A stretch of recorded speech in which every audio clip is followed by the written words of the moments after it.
साथियों, आप सभी का इस प्लेटफॉर्म पर स्वागत है।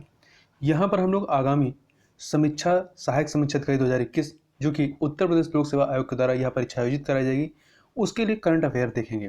तो यह जो हम लोग करंट अफेयर यहाँ पे देखेंगे, यह मेक आईएएस जो ऑनलाइन संस्था है, इनके द्वारा एमसीक्यू फॉर्म में जनवरी 2021 से लेकर अगस्त 2021 तक के करंट अफेयर को यहाँ पे संकलित किया गया है एमसीक्यू के फॉर्म में।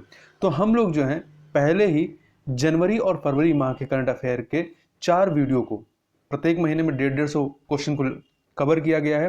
तो हमने प्रत्येक महीने के 2-2 वीडियो बनाए हैं। तो जनवरी और फरवरी के हम लोग कंप्लीट कर चुके हैं, पहले ही उसको किया जा चुका है। यहाँ पर हम लोग मार्च 2021 के करंट अफेयर को एमसीक्यू फॉर्म में देखेंगे। तो यहाँ पर भी आपके 150 प्रश्न हैं, जिनमें से जो शुरुआत के 75 क्वेश्चन है यहाँ पर हम लोग पूरी व्याख्या के साथ देखेंगे। तो चलिए प्रारंभ करते हैं। पहला प्रश्न है, सुगम्य भारत ऐप के संदर्भ में निम्नलिखित कथनों पर विचार कीजिए। पहला, यह सामाजिक न्याय और अधिकारिता मंत्रालय की पहल है। तो यह बिल्कुल सही बात है। दूसरा, सुगम्य भारत ऐप का उद्देश्य दिव्यांगों के प्रति लोगों को अधिक संवेदनशील बनाना और उनके लिए सुविधाएं बढ़ाना है। तो दोनों ही कथन यहाँ पर सही हैं। तो यहाँ पर आपका जो सी वाला ऑप्शन है वो सही हो जाएगा। इसकी व्याख्या देखें तो देखिए, सामाजिक न्याय और अधिकारिता मंत्री थावरचंद गहलोत ने वीडियो कॉन्फ्रेंसिंग के माध्यम से सुगम्य भारत ऐप और एक पुस्तिका एक्सेस द फोटो डाइजेस्ट का अनावरण किया। ठीक है, इस सुगम्य भारत ऐप का उद्देश्य दिव्यांगों के प्रति लोगों को अधिक संवेदनशील बनाना और उनके लिए सुविधाएं बढ़ाना है। पुस्तिका में चित्रों के माध्यम से विभिन्न हितग्राहियों को दिव्यांगों की 10 बुनियादी आवश्यकताओं के बारे में समझाया गया। अगला प्रश्न है, हाल ही में किस प्रतिष्ठित कंप्यूटर निर्माता कंपनी ने समुद्र के प्लास्टिक कचरे से कंप्यूटर का निर्माण किया है? तो एचपी कंपनी ने निर्माण किया है। तो कंप्यूटर निर्माता एचपी ने समुद्र में प्लास्टिक कचरे का उपयोग करके अपना पहला कंप्यूटर विकसित किया है। यह कदम कंपनी की स्थिरता प्रतिबद्धता के आधार पर बनाया गया था। कंपनी ने महासागर के प्लास्टिक का उपयोग करते हुए पवेलियन 13, पवेलियन 14 और पवेलियन 15 लैपटॉप का निर्माण किया है। कंपनी का अनुमान है इस तरह के इलेक्ट्रॉनिक उपकरणों में प्लास्टिक का उपयोग करने के परिणामस्वरूप महासागरों और लैंडफिल से लगभग 92,000 प्लास्टिक की बोतलें इस्तेमाल होंगी। अगला है, हाल ही में किस देश ने आर्कटिक निगरानी उपग्रह आर्कटिका एम लॉन्च किया है? तो इसको लॉन्च किया है रशिया ने किया है। तो रूसी अंतरिक्ष एजेंसी रोस्कोसमोस ने अपने पहले आर्कटिक निगरानी उपग्रह को सफलतापूर्वक लॉन्च किया है, जो आर्कटिक की जलवायु और पर्यावरण की निगरानी करेगा।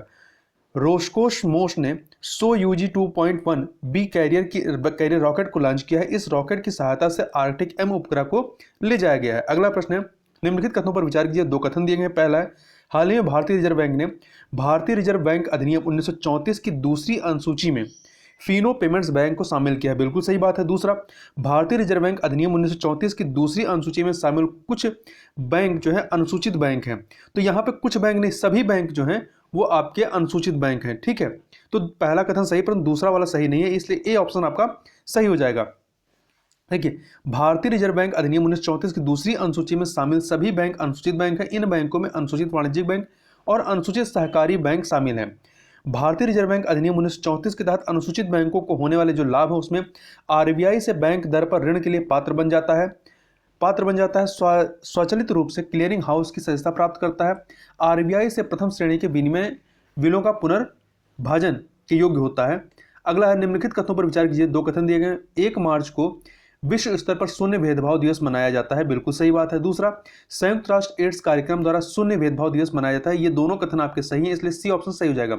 इसकी व्याख्या देखें तो 1 मार्च को विश्व स्तर पर शून्य भेदभाव दिवस मनाया जाता है। इस दिवस को महिलाओं और लड़कियों द्वारा भेदभाव और असमानता को चुनौती देने के लिए मनाया गया है। इसका उद्देश्य महिलाओं के अधिकारों की रक्षा करना और उनके सशक्तिकरण और लैंगिक समानता को बढ़ावा देना है। संयुक्त राष्ट्र एड्स कार्यक्रम द्वारा शून्य भेदभाव दिवस मनाया जाता है। इसे 2014 में पहली बार मनाया गया था। इसे एड्स कार्यक्रम से जोड़ा जा रहा है क्योंकि संयुक्त राष्ट्र का मानना है कि एड्स को मिटाने के लिए महिलाओं के साथ होने वाले भेदभाव से लड़ना महत्वपूर्ण है। अगला है, मैरीटाइम इंडिया समिट 2021 के संदर्भ में निम्नलिखित कथनों पर विचार कीजिए। 2 कथन दिए गए हैं। इसका आयोजन बंदरगाह, पोत परिवहन और जलमार्ग मंत्रालय द्वारा किया गया। बिल्कुल सही बात है। इसका उद्देश्य समुद्री क्षेत्र के विकास में मदद करना है। दोनों कथन यहाँ पर सही हैं, इसलिए सी ऑप्शन सही हो जाएगा। प्रधानमंत्री नरेंद्र मोदी ने वीडियो कॉन्फ्रेंसिंग के माध्यम से मैरीटाइम इंडिया समिट 2021 का उद्घाटन किया। इस अवसर पर संबोधित करते हुए प्रधानमंत्री ने विश्व को भारत में आने और भारत की विकास गति का हिस्सा बनने के लिए आमंत्रित किया।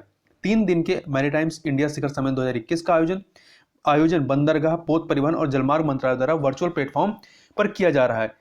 यह समुद्री क्षेत्र के विकास में मदद करेगा और भारत को विश्व में अग्रणी नीली अर्थव्यवस्था ब्लू इकोनॉमी के रूप में बढ़ावा देगा। अगला है global bio India startup conclave 2021 के संदर्भ में निम्नलिखित कथनों पर विचार कीजिए।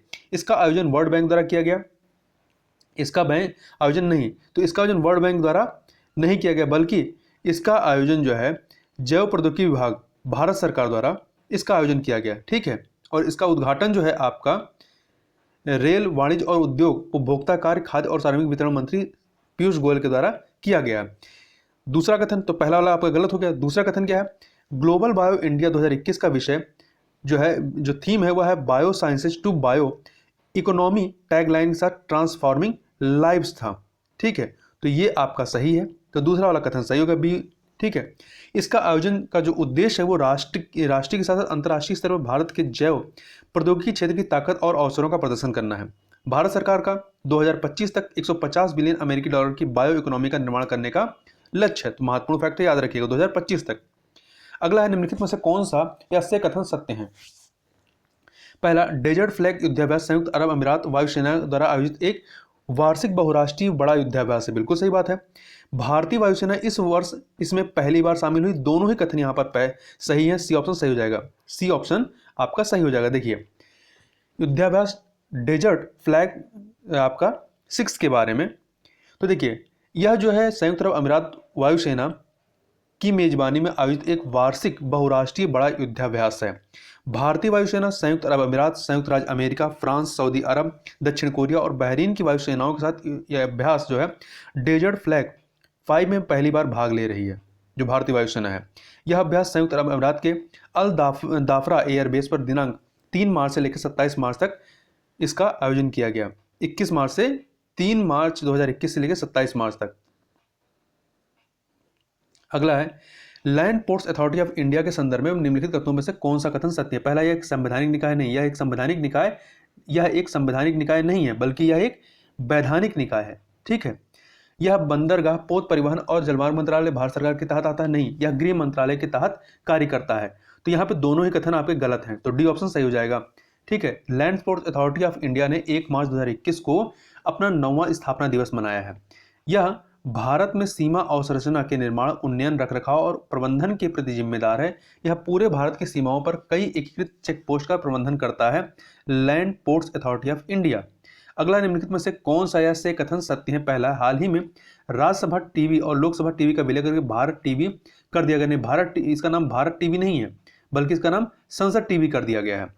तो पहला वाला कथन गलत हो गया। दूसरा, रवि कपूर को संसद टीवी का मुख्य कार्यकारी अधिकारी नियुक्त किया गया है। ये दूसरा वाला कथन आपका पूरी तरीके से सही है, तो दूसरा बी ऑप्शन ही सही हो जाएगा। आगे चलते हैं, निम्नलिखित में से कौन सा या से कथन सत्य है। पहला, हाल ही में भारत ने नाविकों और मछुआरों की मदद करने के लिए real time vessel tracking system launch किया है।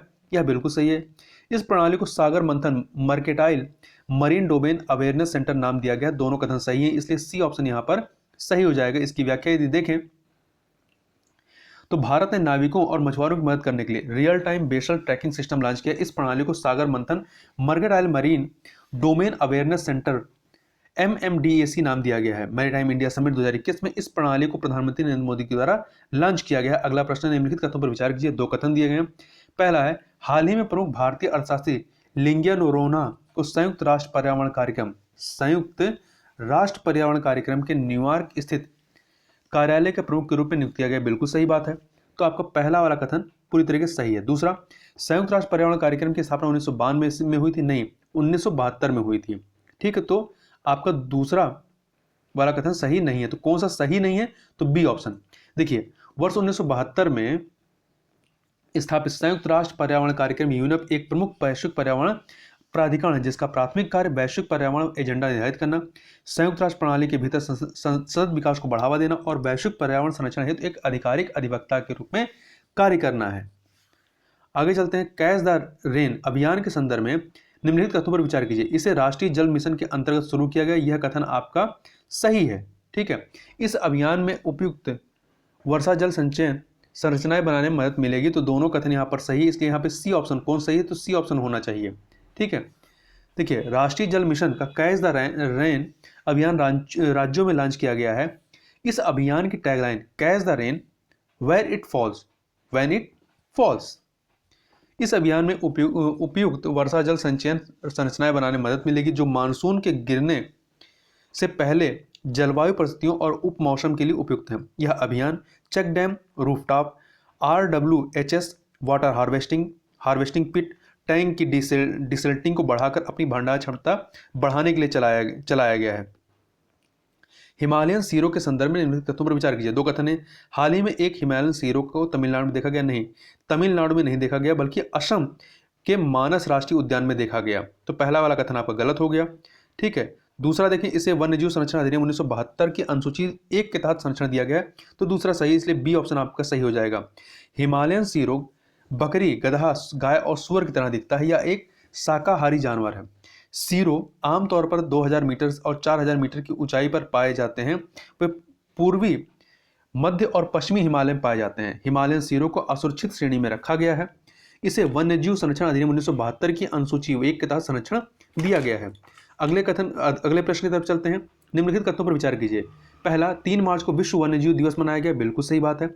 इस वर्ष विश्व वन्यजीव दिवस का जो विषय या थीम थी, वन और आजीविका, मानव और पृथ्वी का सतत विकास है। तो दोनों कथन यहां पर आपके सही है, इसलिए सी ऑप्शन सही हो जाएगा।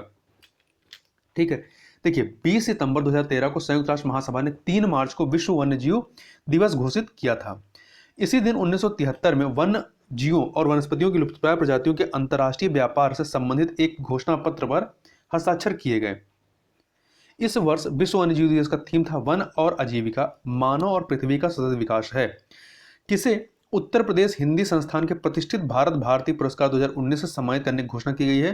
डॉक्टर सूर्यबाला को। देखिए, मुंबई की वरिष्ठ साहित्यकार डॉक्टर सूर्यबाला को उत्तर प्रदेश हिंदी संस्थान के प्रतिष्ठित भारत भारती पुरस्कार 2019 से सम्मानित करने की घोषणा की गई है।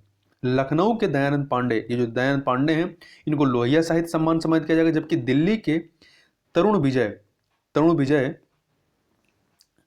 को हिंदी गौरव सम्मान और भोपाल के रामेश्वर प्रसाद मिश्र को महात्मा गांधी साहित्य सम्मान से सम्मानित किया जाएगा। अगला है, स्वच्छता सारथी फेलोशिप के संदर्भ में निम्नलिखित तथ्यों पर विचार कीजिए। 2 कथन दिए गए हैं। इसे उत्तर प्रदेश सरकार द्वारा शुरू किया गया है।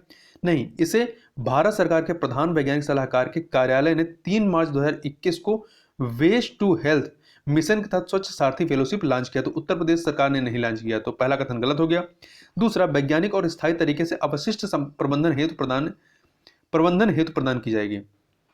ठीक है, तो फेलोशिप जो है, तो दूसरा वाला कथन सही है, बी ऑप्शन सही हो जाएगा। देखिए, स्वच्छता सारथी फेलोशिप पहल छात्रों, स्वयं सहायता समूहों, सामुदायिक कार्यकर्ताओं, स्वच्छता कर्मचारियों और नगर पालिका श्रमिकों को सम्मानित करने के उद्देश्य से शुरू की गई थी, जो वैज्ञानिक और स्थायी तरीके से अपशिष्ट प्रबंधन की भारी चुनौती से निपटने में लगे हुए हैं। अगला है, फ्रीडम हाउस रिपोर्ट के संदर्भ में निम्नलिखित तथ्यों पर विचार कीजिए। पहला, अमेरिकी सरकार द्वारा विश्व वित्त पोषित और गैर सरकारी संगठन फ्रीडम हाउस द्वारा इसे जारी किया जाता है। तो ये बिल्कुल सही है।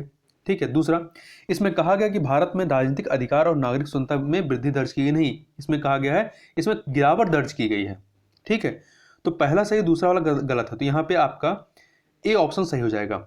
देखिए, इस रिपोर्ट का शीर्षक था freedom in the world 2021 democracy under siege. इस रिपोर्ट में लोकतंत्र और मुक्त समाज के रूप में भारत की स्थिति आंशिक रूप से मुक्त दर्शाई गई है। रिपोर्ट यह भी कहती है कि ऐसा लगता है कि भारत ने वैश्विक लोकतांत्रिक नेता की अपनी क्षमता को छोड़ दिया है। भारत को 100 में से 67 का स्कोर दिया गया है। अगला है, ईज ऑफ लिविंग इंडेक्स 2020 के संदर्भ में निम्नलिखित कथनों पर विचार कीजिए। पहला कथन क्या है, इसे आवास और शहरी मामलों के मंत्रालय द्वारा जारी किया जाता है। इसे आवास और शहरी मामलों के मंत्रालय के द्वारा जारी किया जाता है। बिल्कुल सही बात है। 10 लाख से कम आबादी वाले शहरों की सूची में बेंगलुरु को सर्वोच्च स्थान दिया गया। नहीं, 10 लाख से अधिक आबादी वालों में बेंगलुरु को सर्वोच्च स्थान दिया गया, जबकि 10 लाख से कम आबादी वालों में जो है शिमला को, किसको दिया गया है, इसमें शिमला को दिया गया है। एक सेकंड, ये शिमला को सर्वोच्च स्थान दिया गया है। ठीक है, तो यहां पे आपका केवल पहला वाला कथन सही है। देखिए, इसमें 2 तरह से रैंकिंग है, एक 10 लाख से अधिक आबादी वाले शहरों की रैंकिंग और 10 लाख से कम आबादी वाले शहरों के लिए रैंकिंग, दोनों के लिए अलग अलग रैंकिंग है। इस मूल्यांकन में लगभग 111 शहरों ने भाग लिया। 10 लाख से अधिक आबादी वाले शहर भारतीय शहरों की सूची में बेंगलुरु नंबर 1 पर है। ठीक है, और वहीं इसके बाद दूसरे पे पुणे है और आपका तीसरे पे अहमदाबाद है। इस सूचकांक से पता चलता है कि धनबाद, बरेली और श्रीनगर में ईज ऑफ लिविंग सबसे कम है। 10 लाख से कम आबादी वाले शहरों की सूची में शिमला को सर्वोच्च स्थान दिया गया है और इस श्रेणी में 10 लाख से कम आबादी वाले श्रेणी में बिहार के मुजफ्फरपुर शहर का को सबसे निचला स्थान दिया गया है। अगला है राष्ट्रीय सुरक्षा दिवस के संदर्भ में निम्नलिखित कथनों पर विचार कीजिए। भारत के राष्ट्रीय सुरक्षा परिषद द्वारा हर साल 4 मार्च को राष्ट्रीय सुरक्षा दिवस मनाया जाता है। यह बिल्कुल सही बात है। राष्ट्रीय सुरक्षा दिवस 2021 का विषय क्या है? सड़क सुरक्षा, रोड सेफ्टी।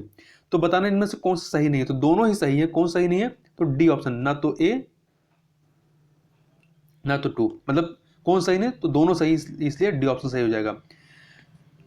देखिए 2021 में हम जो है 50वां राष्ट्रीय सुरक्षा दिवस मना रहे हैं। इस दिन का उद्देश्य सुरक्षा, स्वास्थ्य और पर्यावरण से संबंधित सहायता सेवाएं प्रदान करके लोगों में सुरक्षा जागरूकता की भावना पैदा करना है। राष्ट्रीय सुरक्षा दिवस 2021 का विषय सड़क सुरक्षा या रोड सेफ्टी है। QS, अगला प्रश्न है, QS वर्ल्ड यूनिवर्सिटी के रैंकिंग के संदर्भ में निम्नलिखित कथनों पर विचार कीजिए। पहला, स्टैनफोर्ड विश्वविद्यालय संयुक्त राज्य अमेरिका का सर्वश्रेष्ठ विश्वविद्यालय के रूप में चुना गया है। नहीं, इसे नहीं चुना गया, बल्कि मैसाचुसेट्स प्रौद्योगिकी संस्थान संयुक्त राज्य अमेरिका, इसने संयुक्त राज्य अमेरिका ने लगातार 9वें वर्ष के लिए सर्वश्रेष्ठ विश्वविद्यालय के रूप में अपना स्थान जो है शीर्ष स्थान बरकरार रखा है। तो पहला वाला आपका गलत हो गया। दूसरा, भारत को कोई भी संस्थान शीर्ष 100 में शामिल नहीं, ये कथन आपका सही है। तो यहाँ पे बी ऑप्शन जो है सही हो जाएगा। देखिए इसमें जो दूसरे नंबर पे है वो आपका स्टैनफोर्ड विश्वविद्यालय है, स्टैनफोर्ड विश्वविद्यालय संयुक्त राज्य अमेरिका का, और तीसरे पे कैम्ब्रिज विश्वविद्यालय यूनाइटेड किंगडम का है। वहीं भारतीय प्रौद्योगिकी संस्थान IIT बॉम्बे सर्वश्रेष्ठ संस्थान के रूप में उभरा है भारत के, इसे 172वें स्थान पर रखा गया है। भारत का कोई भी संस्थान शीर्ष 100 में शामिल नहीं है। केवल Indian institute of science 185, Indian institute of technology Delhi 193 शीर्ष 200 में शामिल होने वाले भारत के अन्य विश्वविद्यालय हैं, बॉम्बे प्रौद्योगिकी IIT के बाद। अगला है नगर पालिका प्रदर्शन सूचकांक MPI 2020 के संदर्भ में निम्नलिखित कथनों पर विचार कीजिए। आवास और शहरी मामलों के मंत्रालय ने नगर पालिका प्रदर्शन सूचकांक 2020 की अंतिम रैंकिंग जारी की है।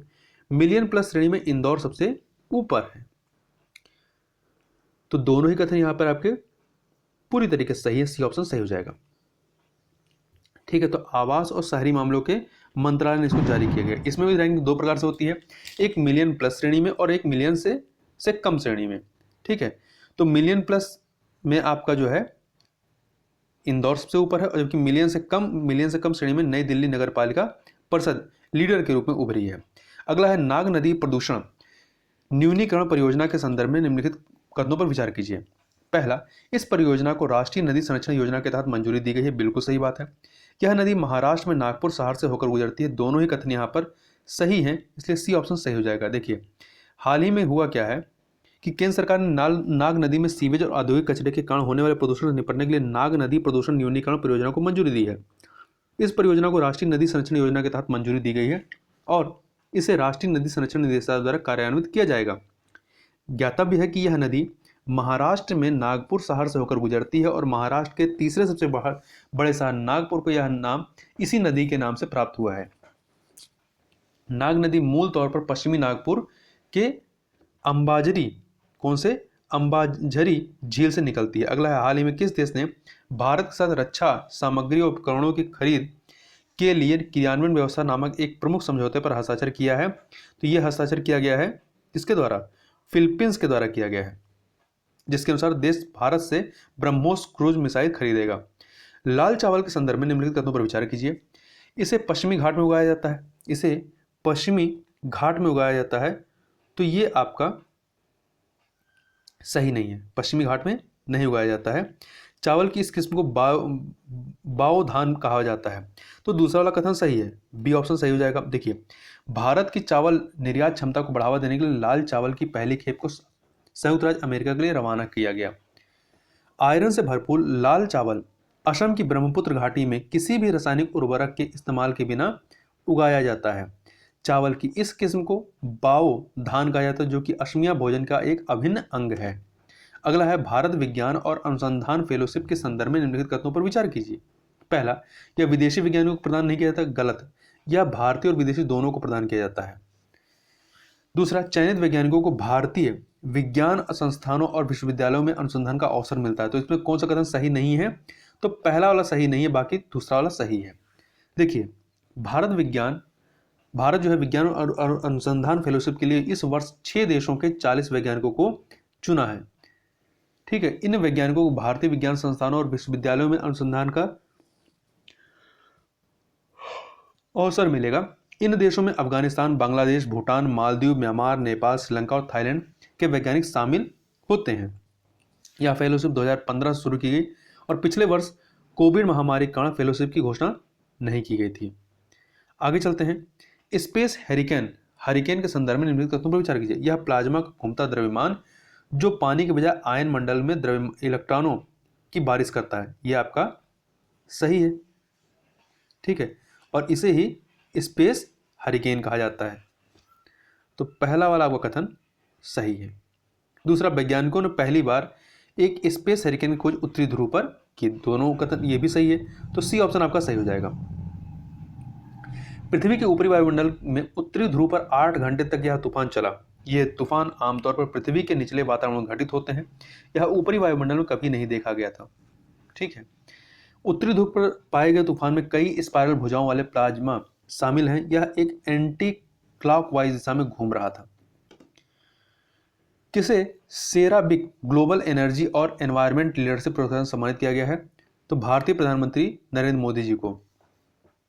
अगला है फूड वेस्ट इंडेक्स रिपोर्ट 2021 के संदर्भ में निम्नलिखित कथनों पर विचार कीजिए। खाद्य एवं कृषि संगठन ने फूड वेस्ट इंडेक्स रिपोर्ट 2021 प्रकाशित की है। तो खाद्य एवं कृषि संगठन ने नहीं, बल्कि संयुक्त राष्ट्र पर्यावरण कार्यक्रम यूनेप ने इस फूड वेस्ट इंडेक्स रिपोर्ट 2021 को प्रकाशित किया है। तो पहला वाला कथन आपका गलत हो गया।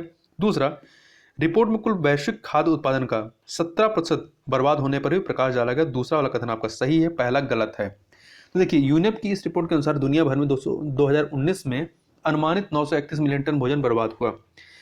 साझेदार संगठन WRAP के सहयोग से यूनेप द्वारा यह सूचकांक रिपोर्ट प्रकाशित की गई है। इस बर्बादी में घरों का योगदान 61%, खाद्य सेवाओं का 26%, जबकि खुदरा क्षेत्र का 13% योगदान है।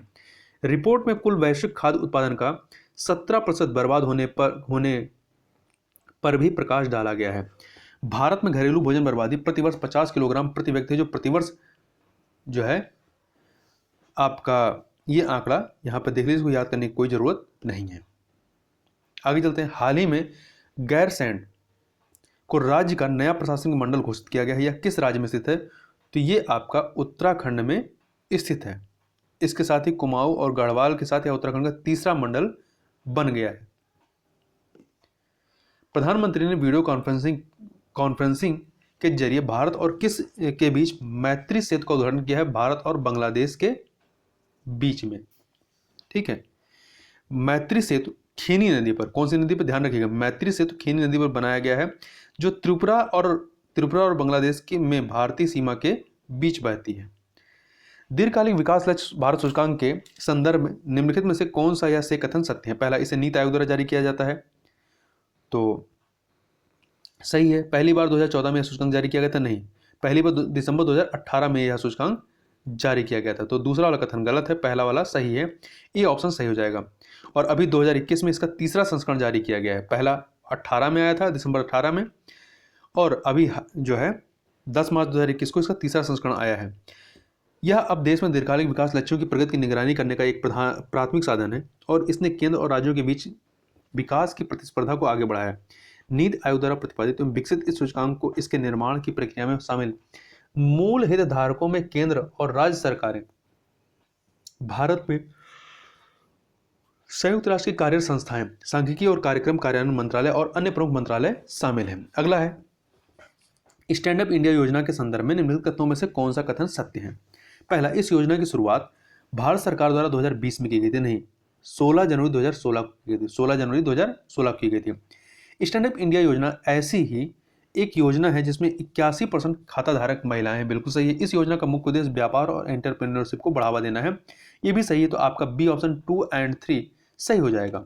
ठीक है, देखिए, इन सभी योजनाओं ने महिलाओं को एक बेहतर जीवन जीने और उद्यमी बनने के अपने सपनों को पूरा करने के लिए आर्थिक रूप से सशक्त बनाया है।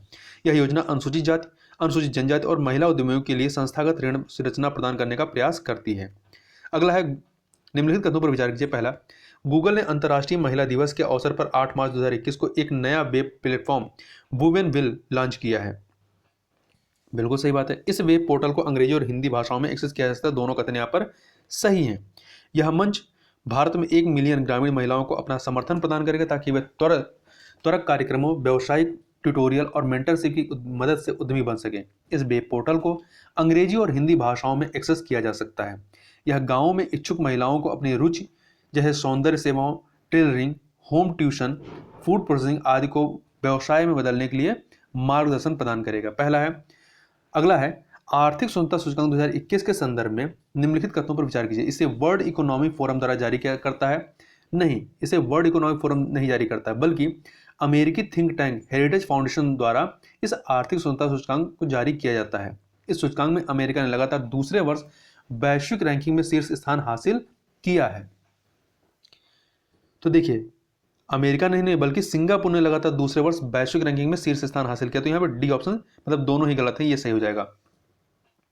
जुलाई 2019 से जून 2020 की अवधि के लिए इस बार 184 देशों को शामिल करके यह सूचकांक तैयार किया गया है। भारत 56.5 अंकों के साथ एशिया प्रशांत देशों के बीच मध्य स्थान पर है। 40 देशों में के बीच मध्य स्थान पर है। 40 देशों में से 26वें स्थान पर आया है। विश्व स्तर पर फाउंडेशन ने भारत की अर्थव्यवस्था को 121वां स्थान दिया है। यद्यपि इसका समग्र स्कोर अपरिवर्तित है, लेकिन व्यावसायिक स्वतंत्रता में सुधार किए गए थे। अगला है निम्नलिखित कथनों पर विचार कीजिए। पहला, महिला और बाल विकास मंत्रालय की सभी प्रमुख योजनाओं को 3 अम्ब्रेला योजनाओं के अंतर्गत वर्गीकृत करने की घोषणा की है। बिल्कुल सही बात है। ये है मिशन पोषण 2.0, मिशन वात्सल्य और मिशन शक्ति। महत्वपूर्ण प्रश्न है, याद रखिएगा। ये तीनों हैं, ये दोनों ही आपके कथन सही हैं। तो सी ऑप्शन आपका यहां पर सही हो जाएगा। देखिए, महिला और बाल विकास मंत्रालय ने मंत्रालय की सभी प्रमुख योजनाओं को उनके भावी क्रियान्वयन और कार्यक्रमों के लिए 3 छाता अम्ब्रेला योजनाओं के अंतर्गत वर्गीकृत करने की घोषणा की है। मिशन पोषण 2.0, मिशन वात्सल्य और मिशन शक्ति। 2011 की जनगणना के अनुसार भारत की जनसंख्या में महिलाओं और बच्चों की संख्या यदि देखा जाए तो 67.7% है। आगे चलते हैं। अंतर्राष्ट्रीय महिला दिवस के संदर्भ में निम्नलिखित कथनों पर विचार कीजिए। यह प्रतिवर्ष 10 मार्च को मनाया जाता है? नहीं, 8 मार्च को मनाया जाता है। ठीक है। इसका उद्देश्य महिलाओं के अधिकारों तथा विश्व शांति को बढ़ावा देना है। तो दूसरा वाला कथन आपका सही है, पहला वाला गलत है। इसकी थीम है चूज टू चैलेंज। 1977 में संयुक्त राष्ट्र महासभा ने सदस्य राष्ट्रों को 8 मार्च को अंतर्राष्ट्रीय महिला दिवस घोषित करने के लिए आमंत्रित किया। इसका उद्देश्य महिलाओं के अधिकारों तथा वैश्विक शांति को बढ़ावा देना। अगला है, देश के पहले वन चिकित्सा केंद्र की स्थापना कहाँ की गई? तो उत्तराखंड में की गई है। कहाँ पे? उत्तराखंड। तो उत्तराखंड वन अनुसंधान की ओर से कालिका रिसर्च सेंटर के पीछे जंगल में जापानी तकनीक पर आधारित देश के पहले हीलिंग सेंटर या वन चिकित्सा केंद्र। देखिए, हीलिंग सेंटर के नाम से भी आ सकता है या वन चिकित्सा केंद्र, तो दोनों याद रखिएगा, स्थापना की गई। यहाँ तनावग्रस्त लोग प्रकृति के बीच रहकर तनाव से मुक्ति पा सकते हैं। यहाँ यह चिकित्सा केंद्र एक पाइन वर्चस्व वाले जंगल में स्थापित किया गया है। जल जीवन मिशन के संदर्भ में निम्नलिखित कथनों पर विचार कीजिए। इसे 2017 में शुरू किया गया? नहीं, इसे जो है 15 अगस्त 2019 को जल जीवन मिशन की घोषणा की प्रधानमंत्री नरेंद्र मोदी ने। तो आपका पहला गलत हो गया। इसका उद्देश्य 2030 तक प्रत्येक ग्रामीण घर में पाइप से पानी उपलब्ध कराना। नहीं, 2030 तक नहीं बल्कि 2024 तक। तो यहाँ पे दोनों कथन आपके गलत है, तो डी ऑप्शन सही हो जाएगा। आगे चलते हैं।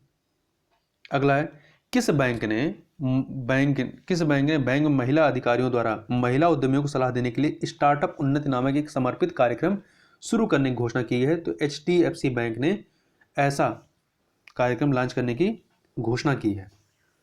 आगे चलते हैं। हाल ही में सैन्य अड्डे पर आग लगने से चर्चा में रहा इक्वेटोरियल गिनी देश किस महाद्वीप में स्थित है? तो ये अफ्रीका महाद्वीप में स्थित है। ठीक है। तो इसके तटीय शहर बाटा के नोकोनटोमा सैन्य अड्डे पर आग लगने से विस्फोट हुआ। इसकी राजधानी मलाबो है और यह देश अफ्रीका के पश्चिमी तट पर स्थित है। हाल ही में केंद्रीय मंत्रिमंडल ने प्रधानमंत्री स्वास्थ्य सुरक्षा निधि को मंजूरी दे दी है। इसके संदर्भ में निम्नलिखित में से कौन सा ऐसे कथन सत्य है? यह स्वास्थ्य और शिक्षा उपकर की राशि से यह कोष बनाया गया है। यह बिल्कुल सही बात है।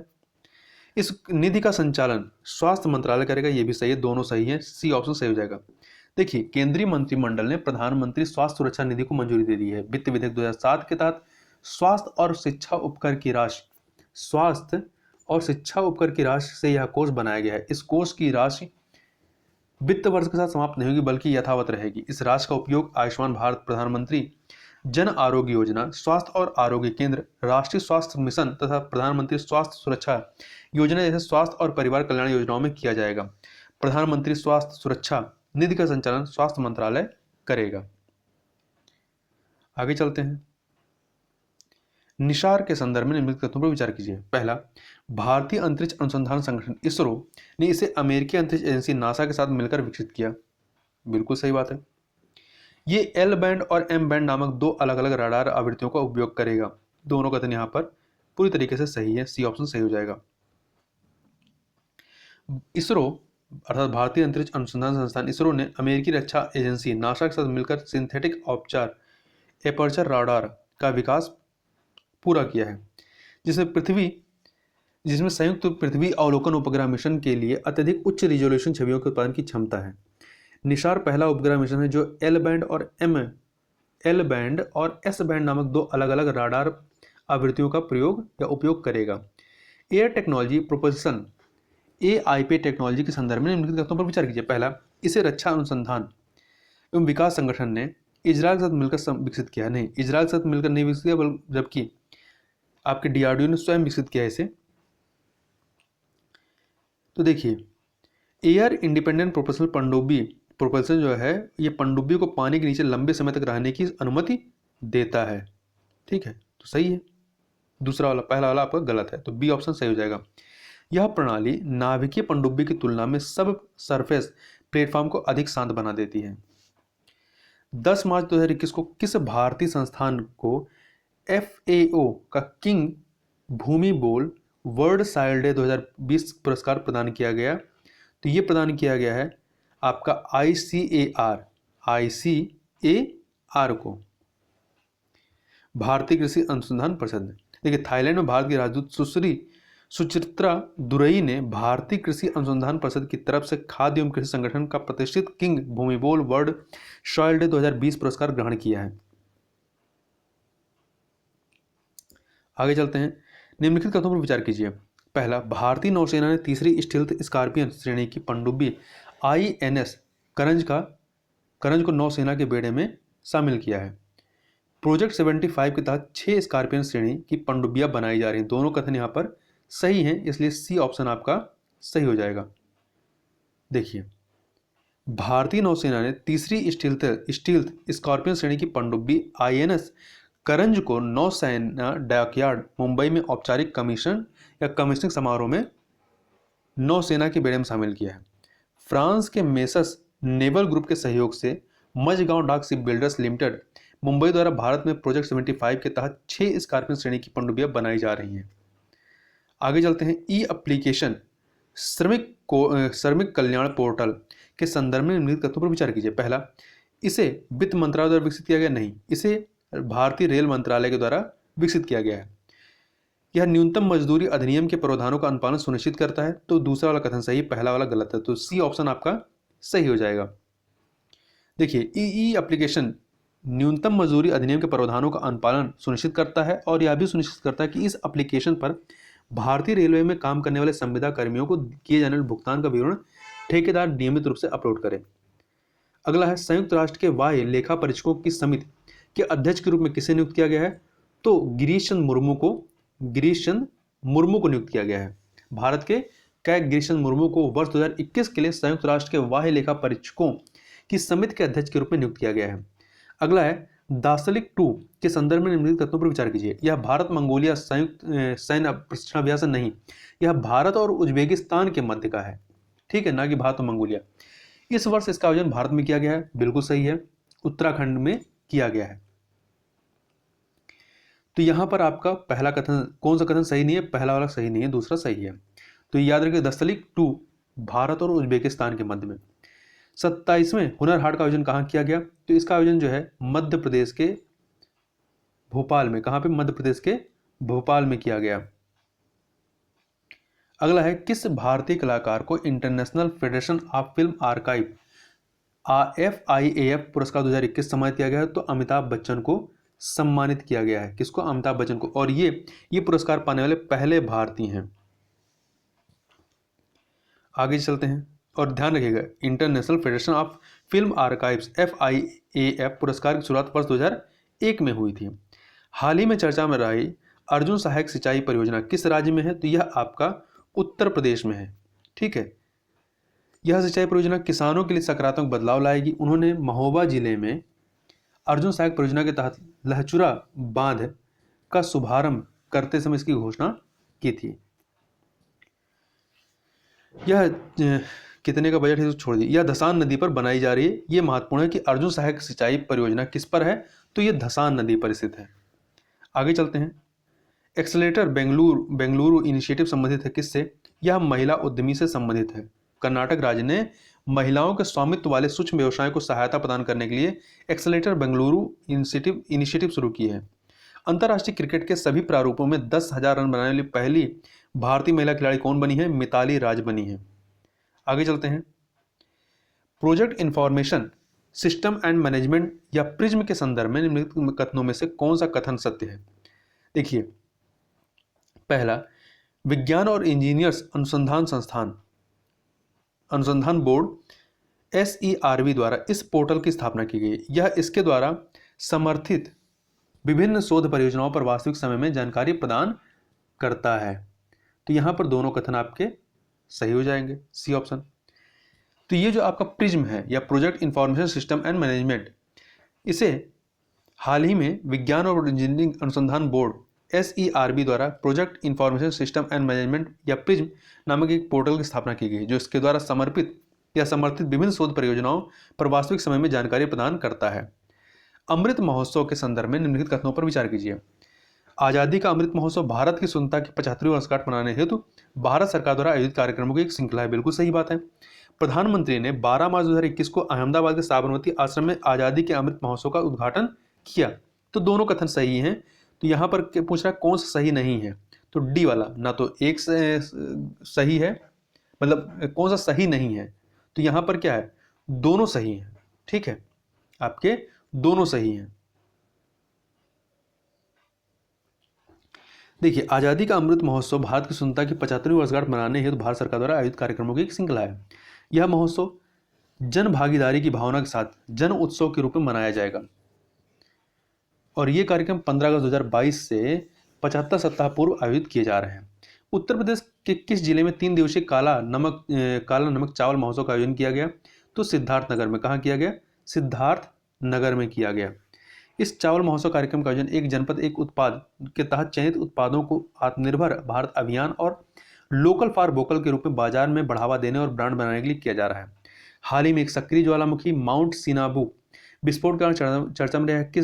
कहाँ स्थित है? आपका इंडोनेशिया में स्थित है। कहाँ पे? इंडोनेशिया के सुमात्रा द्वीप पर स्थित एक सक्रिय ज्वालामुखी माउंट सिनाबुग में विस्फोट हुआ है। इससे पहले यहाँ के अन्य ज्वालामुखी मेरापी और सेमेरू में भी विस्फोट हो चुका है। अगला है, केंद्रीय मंत्रिमंडल ने बीमा अधिनियम में संशोधन के लिए अपनी मंजूरी दे दी है। इस क्षेत्र के कितने प्रतिशत प्रत्यक्ष विदेशी निवेश के लिए मार्ग प्रशस्त हुआ है? तो ये है आपका 74%। ठीक है, 74%, सी ऑप्शन। तो देखिए, वर्तमान में भारतीय के स्वामित्व और प्रबंधन नियंत्रण के साथ जीवन और सामान्य बीमा में सामान्य FDI की सीमा कितनी थी? 49% थी। इसे 74% किया गया है। दांडी मार्च के संदर्भ में निम्नलिखित कथनों पर विचार कीजिए। भारत की स्वतंत्रता की 75वीं वर्षगांठ मनाने के प्रधानमंत्री ने 12 मार्च को अहमदाबाद में दांडी मार्च की 91वीं वर्षगांठ को हरी झंडी दिखाई। बिल्कुल सही बात है। ठीक है, पहला वाला कथन आपका सही होगा। यह घटना भारत छोड़ो आंदोलन से संबंधित नहीं। यह नमक मार्च, दांडी मार्च जो है, मार्च से अप्रैल 1930 तक होता है और देश में ब्रिटिश शासन का विरोध करने के लिए महात्मा गांधी के नेतृत्व में सविनय अवज्ञा का ही एक पार्ट था ये। तो यहाँ पर पहला वाला कथन सही है, दूसरा वाला गलत है। साहित्य अकादमी पुरस्कार 2020 के संदर्भ में निम्नलिखित कथनों पर विचार कीजिए। पहला, बीरप्पा मोइली को श्री बाहुबली अहिंसा दिग्विजयम नामक महाकाव्य के लिए नामित किया गया है। बिल्कुल सही है। यह तमिल भाषा की रचना नहीं, यह कन्नड़ भाषा की रचना है। तो कौन सही है? पहला वाला आपका सही है। नेशनल एकेडमी ऑफ रिलेटर्स ने 12 मार्च 2021 को साहित्य अकादमी पुरस्कार 2020 के विजेताओं की घोषणा की है। इन नामों की घोषणा वार्षिक फेस्टिवल ऑफ लेटर्स इवेंट के उद्घाटन के दौरान की गई। यह पुरस्कार राजनीतिक लेखक एम वीरप्पा मोइली, कवि अरुंधति सुब्रमण्यम सहित 20 अन्य लेखकों को दिया जाएगा। अरुंधति सुब्रमण्यम ने अंग्रेजी में when God is a traveller नामक अपने कविता संग्रह के लिए यह पुरस्कार जीता है। वहीं वीरप्पा मोइली को कन्नड़ भाषा में श्री बाहुबली अहिंसा दिग्विजय नामक महाकाव्य के लिए नामित किया गया है। अगला है, साहित्य अकादमी पुरस्कार कितनी भाषाओं में उत्कृष्ट रचना के लिए प्रदान किया जाता है? 24 भाषाओं में। ठीक है, आपकी देखिए 22 8वीं अनुसूची की 22 भाषाएं, अन्य भाषाएं, उसमें आपका हिंदी और अंग्रेजी भी शामिल कीजिए, कुल 24 भाषाओं के लिए इसको दिया जाता है। आगे चलते हैं। When God is a traveller नामक अपने कविता संग्रह के लिए साहित्य अकादमी पुरस्कार 2020 जीता है किसने? अरुंधति सुब्रमण्यम ने। मशहूर साहित्यकार अनामिका को उनकी किस रचना के लिए वर्ष 2020 के लिए साहित्य अकादमी पुरस्कार मिला है? तो यह जो पुरस्कार है वो टोकरी में दिगंत थेरी गाथा 2014 के लिए दिया गया है। ठीक है, ये हिंदी कविता संग्रह है। क्या है? हिंदी कविता संग्रह है। तो हिंदी में कविता संग्रह के लिए पहली बार किसी महिला को कविता के लिए साहित्य अकादमी पुरस्कार प्रदान किया गया है। तो महत्वपूर्ण फैक्ट है। अगला है, निम्नलिखित कथनों पर विचार कीजिए। इस वर्ष ओलंपिक का आयोजन स्पेन में किया जा रहा है, गलत है। कहाँ किया गया? जापान के टोक्यो में किया गया, जापान के टोक्यो में। तो पहला वाला गलत हो गया। दूसरा, तमिलनाडु की सीए भवानी देवी इस साल होने वाले ओलंपिक का टिकट हासिल कर इन खेलों के लिए क्वालिफाई करने वाली पहली भारतीय तलवारबाज बन गई है। ये कथन आपका सही है। कौन सही है? दूसरा कथन केवल सही है। भारतीय अंतरिक्ष अनुसंधान संस्थान आपका इसरो की के संदर्भ में निम्नलिखित तथ्यों पर विचार कीजिए। इसकी स्थापना 1975 में हुई, नहीं, गलत है। इसकी स्थापना जो है 1969 में हुई थी, 1969 में। इसका मुख्यालय हैदराबाद में नहीं, इसका मुख्यालय कहाँ पे है? बेंगलुरु में है। तो यहाँ पे डी ऑप्शन सही हो जाएगा। इसे अंतरिक्ष अनुसंधान के लिए देश के प्रथम प्रधानमंत्री जवाहरलाल नेहरू और उनके करीबी सहयोगी और वैज्ञानिक विक्रम साराभाई के प्रयासों से स्थापित किया गया। इसका प्रबंधन भारत सरकार के अंतरिक्ष विभाग द्वारा किया जाता है, जो सीधे भारत के प्रधानमंत्री को रिपोर्ट करता है। अगला है, चिकित्सीय गर्भपात संबंधी संशोधन विधेयक 2020 के संदर्भ में निम्नलिखित तथ्यों पर विचार कीजिए। इस विधेयक में 26 सप्ताह तक के भ्रूण को गर्भपात की अनुमति दी गई है, नहीं, 24 माह तक के। कितना? 24 माह तक। दूसरा, इसमें महिला की निजता का सम्मान करने और प्रक्रिया की गोपनीयता सुनिश्चित करने का प्रावधान नहीं है, बिल्कुल है। तो ये दूसरा वाला कथन भी गलत हो गया। तो डी ऑप्शन यहां पे आपका सही हो जाएगा। ठीक है, और ये 24 सप्ताह है। प्रोजेक्ट रिहैब के संदर्भ में निम्नलिखित कथनों पर विचार कीजिए। पहला, खादी और ग्रामोद्योग आयोग KVIC ने ये परियोजना शुरू की है, बिल्कुल सही बात है। इसका उद्देश्य मानव हाथी टकराव को कम करना है। दोनों कथन यहाँ पर पूरी तरीके से सही है।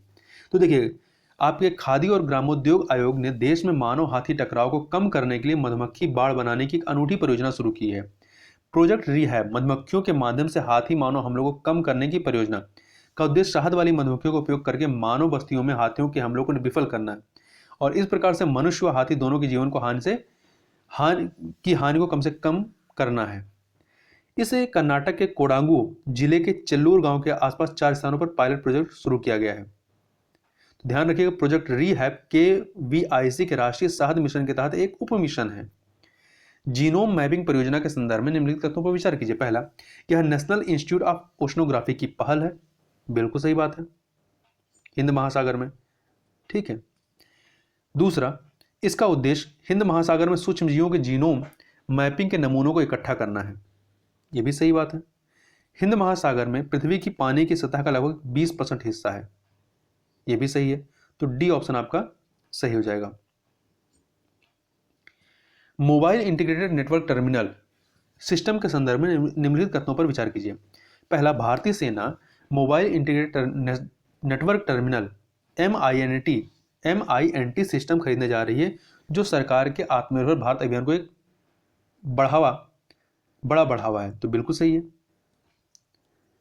इसे इजराइल से आयात किया जा रहा है, ये वाला कथन आपका गलत है। तो यहां पे केवल पहला वाला सही है। देखिए, यह जो प्रणाली है MINT प्रणाली भारतीय सेना की संचार क्षमता को आत्मनिर्भर भारत अभियान के अनुसार बढ़ाएगी। यह प्रणाली एक पोर्टेबल, हल्की, अत्याधुनिक एकीकृत संचार समाधान है, जिसमें सैटेलाइट, बैकहॉल और वायरलेस सिस्टम एक्सेस सिस्टम शामिल हैं, जो ऑडियो, वीडियो और डेटा प्रदान करते हैं। अगला है, वैश्विक या विश्व उपभोक्ता अधिकार दिवस के संदर्भ में निम्नलिखित कथनों पर विचार कीजिए। पहला, यह प्रत्येक वर्ष 15 मार्च को मनाया जाता है, यह कथन भी आपका सही है। पहला, विश्व उपभोक्ता अधिकार दिवस 2021 की जो थीम है टैकलिंग प्लास्टिक पोल्यूशन, दोनों ही कथन यहाँ पर सही है। सी ऑप्शन आपका सही हो जाएगा। 72 नंबर क्वेश्चन, हाल ही में विस्फोट के कारण चर्चा में रहा सांगे ज्वालामुखी कहाँ स्थित है? तो यह आपका इक्वाडोर में स्थित है। सांगे ज्वालामुखी दुनिया भर में सबसे अधिक सक्रिय ज्वालामुखियों में से एक है। इक्वाडोर में यह सबसे सक्रिय ज्वालामुखी है। इसमें 1934 का विस्फोट अभी भी जारी है। विदेशी मुद्रा भंडार के संदर्भ में निम्नलिखित कथनों पर विचार कीजिए। भारत विदेशी मुद्रा भंडार की दृष्टि से विश्व में तीसरे नंबर पे नहीं बल्कि चौथे नंबर पे है। रूस को पछाड़कर दुनिया का चौथा सबसे बड़ा रिजर्व बन गया है। दूसरा, अंतर्राष्ट्रीय मुद्रा कोष की तालिका में रूस के पास सबसे बड़ा भंडार है? नहीं, सबसे बड़ा भंडार किसके पास है? चीन के पास है। इसके बाद जापान और स्विट्जरलैंड है। तो यहां पर आपका दोनों ही कथन क्या है? सही नहीं है, डी ऑप्शन। हाल ही में आग लगने के कारण चर्चा में रहा शत्रुंजय हिल्स रिजर्व फॉरेस्ट कहाँ स्थित है? तो ये आपका गुजरात में स्थित है। कहाँ पे? गुजरात में स्थित है। यह पहाड़ियां शत्रुंजी नदी के तट पर स्थित है। इसे जैन लोगों द्वारा पवित्र पहाड़ी माना जाता है।